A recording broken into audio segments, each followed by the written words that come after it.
grabe yung pag-aabuso ng mga nasa poder, ng kanilang poder para payamanin ng sarili, na at madali naman makita ng mga tao yung kakapusan nila ang dahilan sa kasaganaan ng iilan. So kaya sa amin napaka-positibo yung nangyari nakarang taon na kahit papaano, kahit na medyo sinisikap kontrolin ng pamahalaan yung naratibo na konti lang ang sangkot sa pork barrel, na yung mga nasa pinakamalapit sa kusina tulad ni Pangulo Marcos ay hindi sangkot dyan. Well, sa sobrang laki ng problema, sumingaw din talaga yung mas malaking problema. So halimbawa, kaya tutuwa kami na konting hakbang, finally tinanggap ng SecGen ng House ngayon yung ikalawang impeachment complaint kay Pangulo Marcos. Hindi pa natin alam kung may refers to order of business o mabakunahan siya ng naunang mahinang complaint. Pero tignan natin. Pero sa amin, mahalaga yung proseso na yun kasi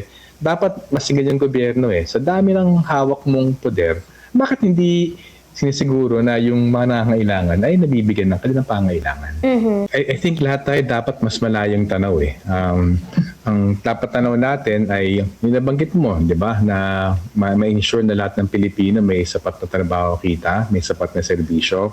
Kung yun ang pangarap natin para sa ating ekonomiya at para sa gobyerno, kung para makamit yan ay kailangan managot lahat ng sangkot sa korupsyon, tingin namin yun ang mas mahalaga. Kasi sa totoo lang, hindi naman ganun kalaking pag-discale ekonomiya mangyari sa impeachment eh. Kasi kung mag-discale man siya, halimbawa sa short term, yung mga panandaliang pamumuhunan na apektado dyan eh, yung sinasabing portfolio investment, pupunta sa stock market, pupunta sa money market, hindi naman yan ang fundamental na pangailangan. Kung mas malayong tingin natin, I think huwag tayo mabahala sa panakot na mag-discale ekonomiya, mag-focus tayo.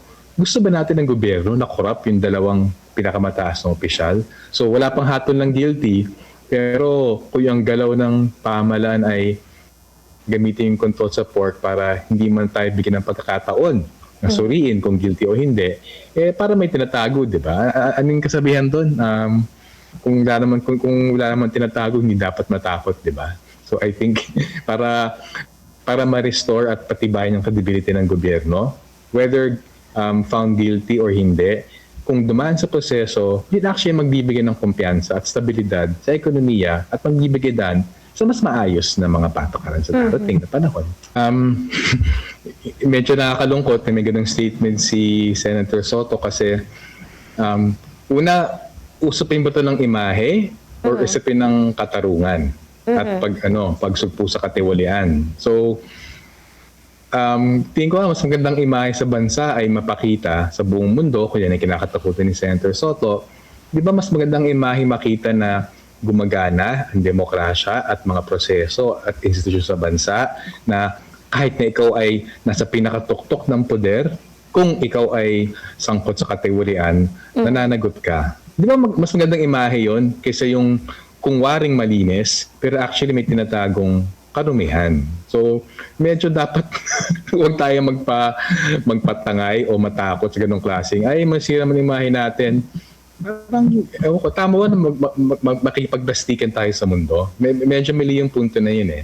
Maling-mali, sobrang mali yung punto na yun. At ano yun, yun ang tawag dyan ay pag-normalize ang korupsyon. Yeah. Ang tawag dyan ay kung may magnanakaw ka, siguraduhin mong ikaw ang pinakadambuhal na magnanakaw para protektado ka. Medyo ano yun, sobrang baluktot ng pag-gobyerno at hindi siya conduct becoming kumbaga sa isang senador. Ikalawa, maganda yung point nyo eh. Lahat ng bagay ay may multiplier o domino effect.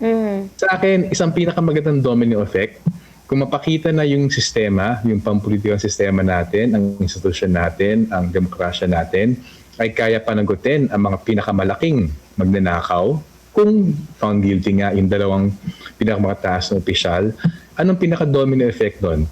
Ang domino effect doon, pinapakita, kahit gaano ka kalaki, hindi ka makakalusot. So, anong gusto ng mabuting senador na to? Yung libo-libong mga korap na opisyal, kakasuhan lahat sa ombudsman. Imposible yung mangyari. Pero anong magandang domino effect?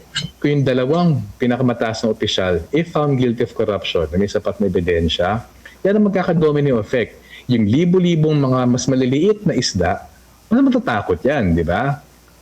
Yan ang positibong domino effect.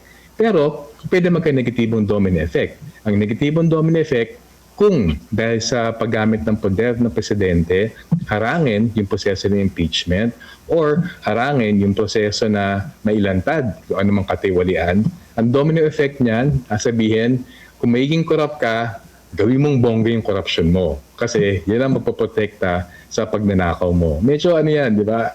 May dalawang klaseng domino effect. Di naman tayo sa mas positibo sana.